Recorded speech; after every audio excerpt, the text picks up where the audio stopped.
Welcome to the Football Expert, the voice for college football and your home for NFL draft analysis, game breakdowns, bold predictions, scouting reports, and so much more. This is the ultimate destination for any college football fan looking for community here on YouTube.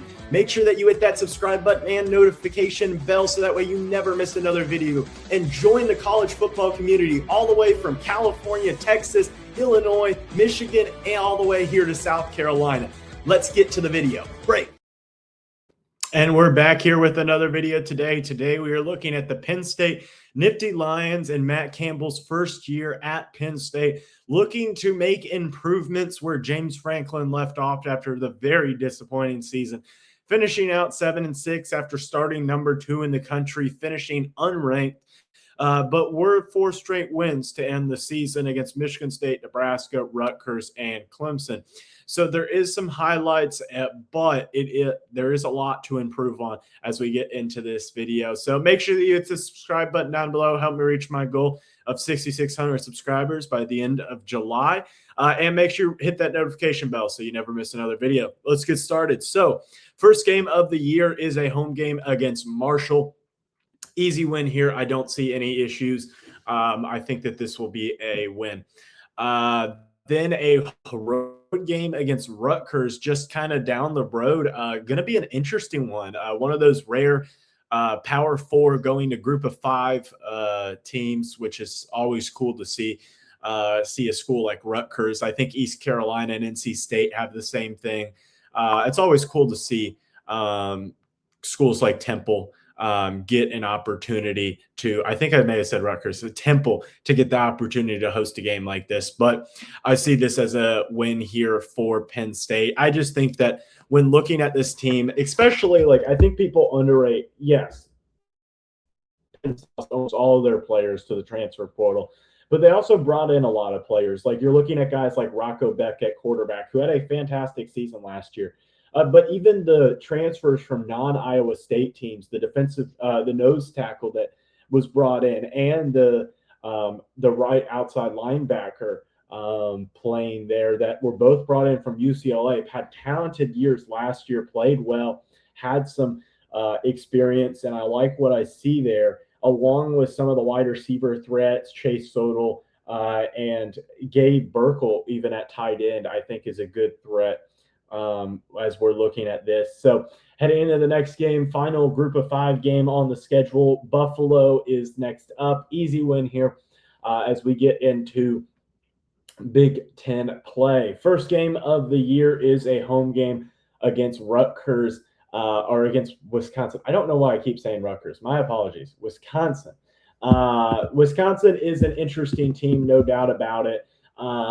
With Luke Fickell as the head coach, been so up and down, possibly getting let go this season. We'll see what ends up happening. But even though Luke Fickell has been there at Wisconsin, it just has not really worked out. And I like Matt Campbell in this situation. I think that Beck is just a better quarterback than Colton Joseph, who I've looked into more and more this offseason and have really liked what I found there in Colton Joseph, the transfer from Old Dominion. But the problem is that I just don't know if Wisconsin as a team has the ability to keep up with Penn State, who I do think is going to have some dynamic to them. Then a home game. Our next up is a road game against Northwestern. I see this as a very close game. Honestly, went back and forth with this one in my head. Honestly, it's back and forth. Even now, it's kind of back and forth because Northwestern, even though they do have some pieces, they have a solid quarterback, the transfer from Michigan State, who I am blanking on his name. Let me see if I can find it here. But Aiden Childs, I'm forgetting his name. But Aiden Childs, who I think is a very underrated quarterback going into this season. And then they also bring back Caleb Kuffley, the running back, who had a fantastic year, averaging just over 5 yards a carry and 11 touchdowns. I think Northwestern has some pieces that I do like. They return about half defense and a lot of offensive pieces. And because of that, I'm actually going to go with Northwestern in a shocker here. Even though I thought I was going to be picking Penn State when I started this. I looked at the matchup and I just started to like what I saw in Northwestern. So a loss there, first loss of the season. So 4-1 home game against USC. Even though I went this one, I think just favors USC. I think it will be a good game. And if Penn State beats Northwestern, USC could have, I think, one loss or maybe even zero losses too going into this game. So it'll be a fun matchup in which both teams had disappointing years last year, but then Lincoln Riley at head coach and Jaden Mayaba at quarterback, I think for UCLA or USC, it's going to be a little bit too much firepower here. So I see this as a win for USC. I think the defense of Penn State, especially the defensive backs, I'm really just not sure of what to think of it against a team as talented as USC. And USC, obviously, they lost a lot of talented wide receivers last year, but I do think that they still have a lot of players that may not be the biggest names, but will still have great seasons. Obviously, Malachi Lemon will be the biggest loss, but also lost Jacoby Lane. But I think Tanuk Hines does bring in a lot of star-studdedness to that wide receiver, a lot of speed, along with the other guys like Terrell Anderson and stuff like that. So bringing in the next game, a road game against Michigan. I think Michigan wins this game. I just think that Michigan will be more physically dominant in the trenches. Run game-wise, they look fantastic. Dylan Underwood, I don't think is going to throw for a lot in this game. I think he's going to be pretty laid back in this game. I don't think that Penn State – I think Penn State needs to stop the run game and force Michigan to throw the ball, because I think Dylan Underwood, even though he is a talented quarterback, I think he still has a lot of work to do. So that's what I'd like to see, a win here from Michigan. But I could see a win for Penn State if they're able to stop Michigan's run game, but I just don't know if they're able to. Next up, after a bye week, is a home game against Purdue. I think this is where Penn State stops the losing, gets a win here against one of the worst teams in all of Power 4. Purdue's just horrible. Barry Odom did not perform well last season in his first year, and this second year does not look any better. Next up is a road game at Washington. Going across the country is always going to be a tough thing to do, even in the modern college football where it's more normal. I still think that it is something that is a massive disadvantage for the team that's traveling across the country. So Penn State going from State College all the way to Seattle, Washington area. I just think that Washington's the better team here. I think that Washington plays better.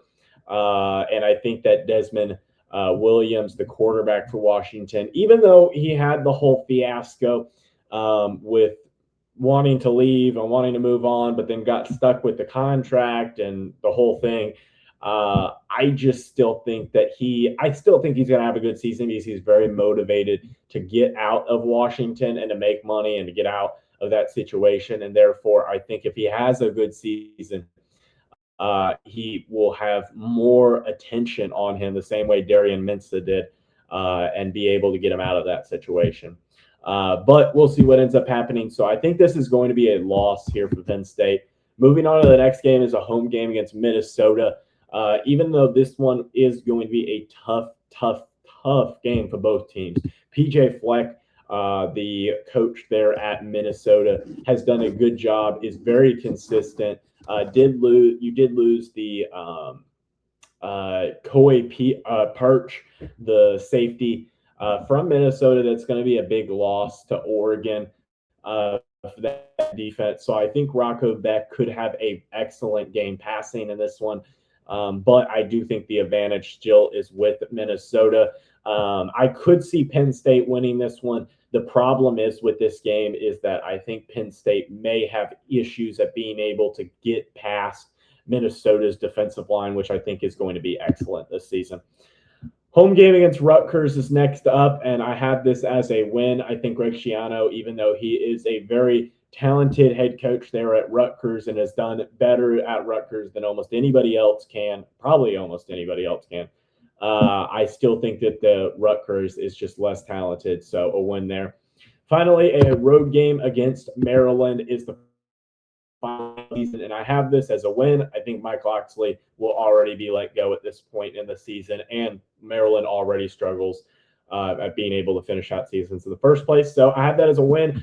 Penn State finishing 7-5, 4-5 in conference. What do you guys think as Penn State fans? Do you think that is justifiable in Matt Campbell's first year after losing so many pieces in the offseason? Well, let me know down below. Hit one of the 2 videos and hit the subscribe button up here. Help me reach my goal of 6,600 subscribers by the end of the video. As always, hope you have a great rest of your day. Bye.